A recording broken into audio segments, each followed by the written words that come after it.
Okay, we're back and we're live. Welcome to the 30th episode of Currency Cloud's Spotlight Superheroes this week. It's the last one we're doing in the UK. And taking us into the weekend, we have Kieran Dalton from Prove. Kieran, welcome to the show. Thank you for having me. So as I said, no pressure, but it's 5 o'clock on a Friday. So it's all on you to kind of take us into the weekend. Why don't we start with, I guess, your background and tell us a little bit about Prove. Yeah, sure. So from a personal point of view, I've been working specifically in kind of mobile and digital identity for approximately 10 years. My key focus really, though, has been on mobile and having a kind of mobile-centric view of somebody's digital life. So I've worked with a number of partners. I've worked with the GSMA as the kind of governing body, if you like, for mobile operators. I've also worked at EE as one of the major telcos in the UK. And now I work at Prove, where I'm responsible for the UK. I'm also helping with international strategy and a number of our multinational clients. And so that's your background. It's an American company? Yeah, so Prove are New York based. It was about 12 months ago or so. So we used to be known as Payphone, quite centered on kind of mobile billing and that side of things, but very much kind of pivoted to identity a number of years ago. And then kind of, like I said, 12 months ago, we switched to Prove, which I think is a slightly less ambiguous title. And people kind of understand that we're all about proving identity. But we also raised $100 million, which basically has expedited our global growth, which then introduced the UK. And now we're in France, Germany, Australia, Canada, and a multitude of other countries to follow. Well, and we'll come on to how you're spending that money soon and international plans. But why don't we start with, I guess, the problem that Prove is solving and why it's so important. We're talking about, we said phone-centric identity and kind of leveraging something that everybody has in terms of a mobile phone. But what are the problems out in the market that you're aiming to solve? So I think the fundamental critical issue is it's friction, effectively. And so what that does is it either creates a kind of more cumbersome customer experience, or if you introduce too many fraud controls, it can introduce so much friction that slows down the transactions. And so consequently, from our point of view, we have a kind of phone-centric view of the world, which in essence has been created so that, one, we can help businesses trust people or trust the numbers that they use, but then also improve the customer experience as well by effectively, because we're introducing greater trust, it means that we don't have to do, for example, step-up authentication so much, or we can create customer experiences that are fluid because the organizations fundamentally know who their customers are or who their prospects are based on the kinds of elements that we look into. And it probably makes sense that the business was started in the US, and I think looking at your extremely kind of comprehensive and kind of really powerful customer list, you sit across kind of thousands of enterprise customers, financial institutions. I think 9 of the top 10 US banks. And is that a market that you saw one of the bigger issues because they just weren't, I guess, up to speed with today's requirements, and there was so much friction in that process in potentially a traditionally kind of analog bank or analog financial institution? Yeah, it's interesting, really, because I look at the US as a market and think, it's quite fragmented as well. I mean, obviously, you've got such a huge landmass, you've got a very wide kind of demographic of customer as well. So I think the opportunity around identity, improving identity, is kind of critical for a number of the services that, banks in particular. I mean, I do center a lot on banks because they are fundamentally probably the bread and butter of the people we work with. But if anything, it kind of registered an opportunity to change.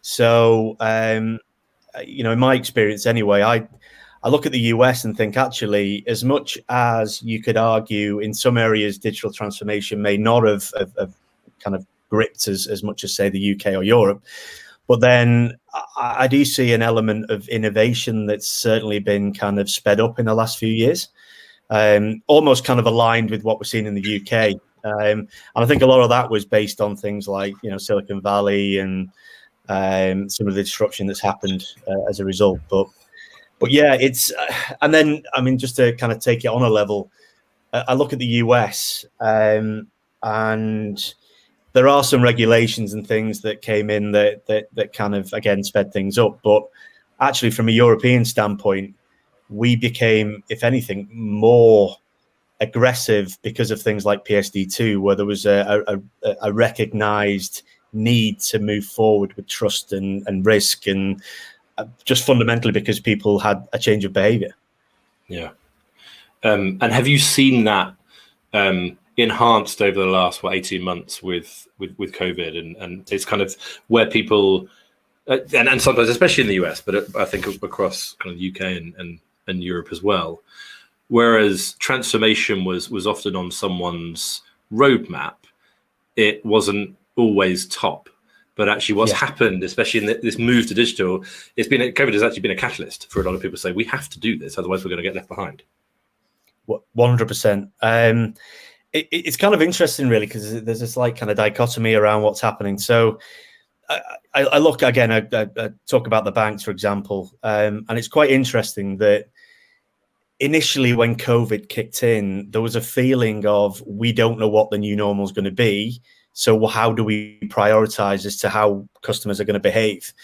But very quickly, the kind of increased digital adoption and various other services that were brought to light. If anything, a combination of those services plus the behaviors that people were kind of forced into from being at home have accelerated things. But on the flip side, I've seen certain situations where you hear of enterprises that are really struggling because actually they've run with skeletal staff for 12 months.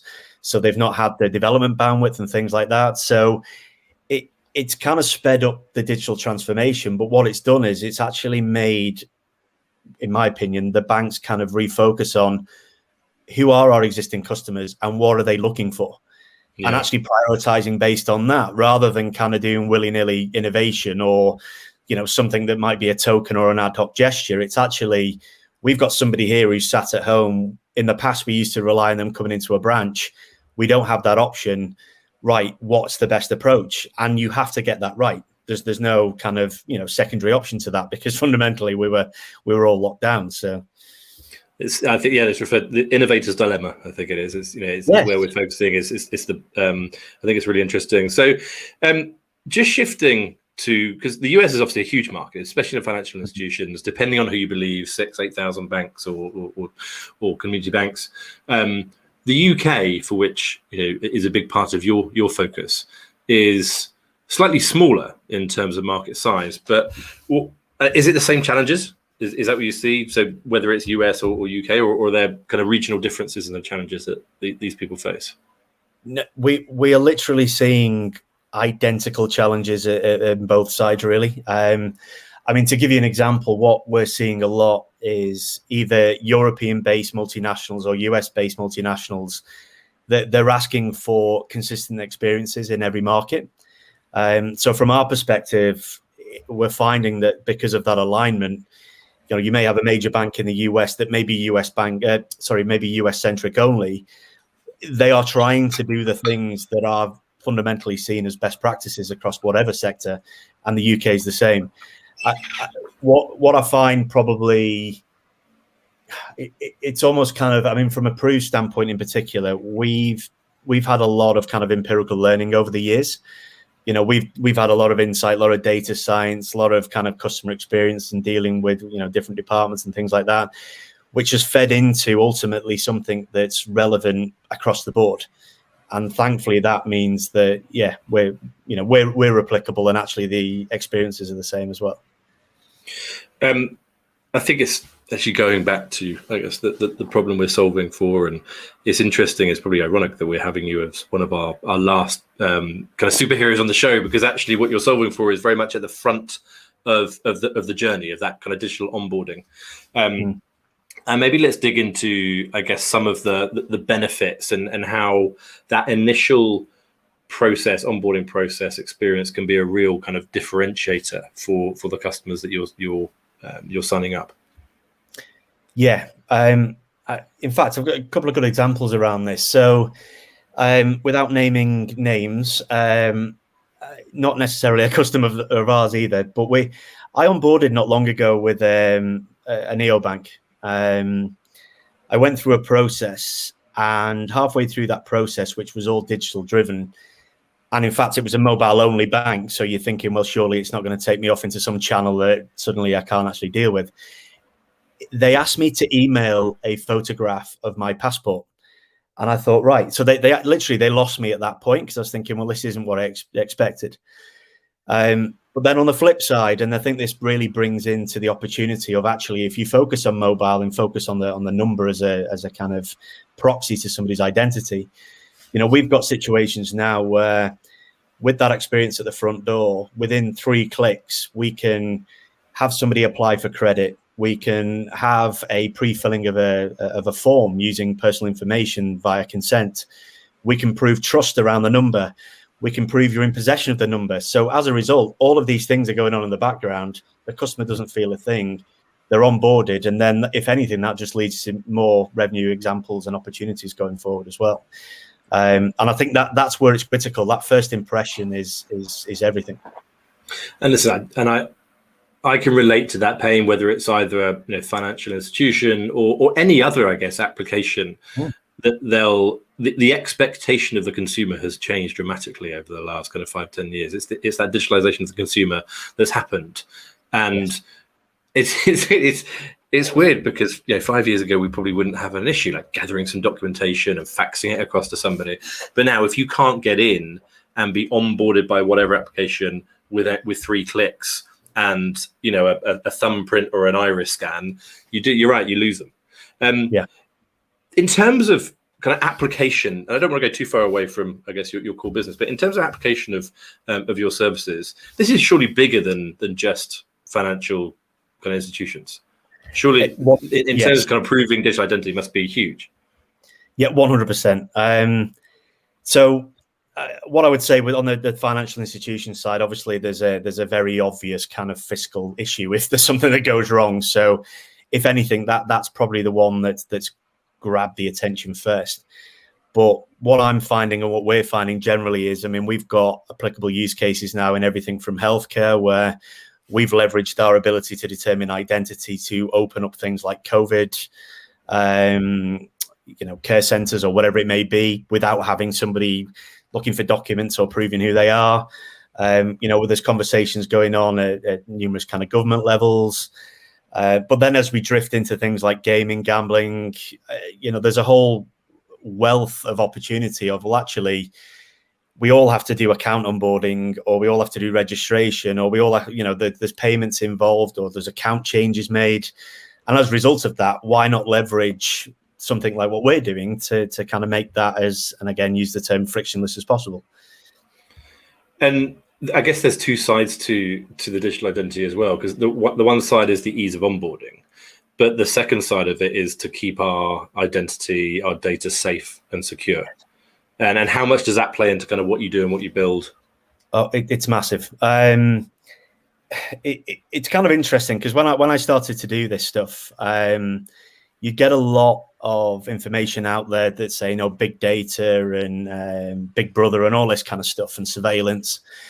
And I always felt like there was always a kind of false start, because we never really get across to everybody what is actually happening, and not get in front of it. So, for everything that we do, as an example, we operate with zero knowledge, and we don't store anything sensitive, and any APIs we connect to are kind of yes, no answers and things like that. So as a result of that, it's a very kind of transient platform that fundamentally doesn't store or transmit anything sensitive.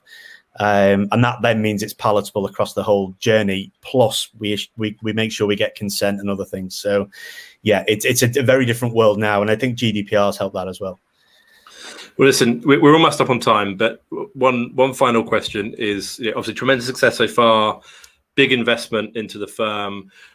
what's coming up? Where are you spending that money? What have people got to look forward to over the rest of this year and going into 22? Yeah, so I guess it's kind of two things really. We recently acquired a behavioral biometrics company, so we're now adding that inherence with our other elements to create a multi-factor or a full identity stack. And the second thing is the expedition of multiple other countries, other geographies, other use cases, plus things like data science and data kind of awareness, just to see where we can apply some of our insights in a secure and obviously privacy first way.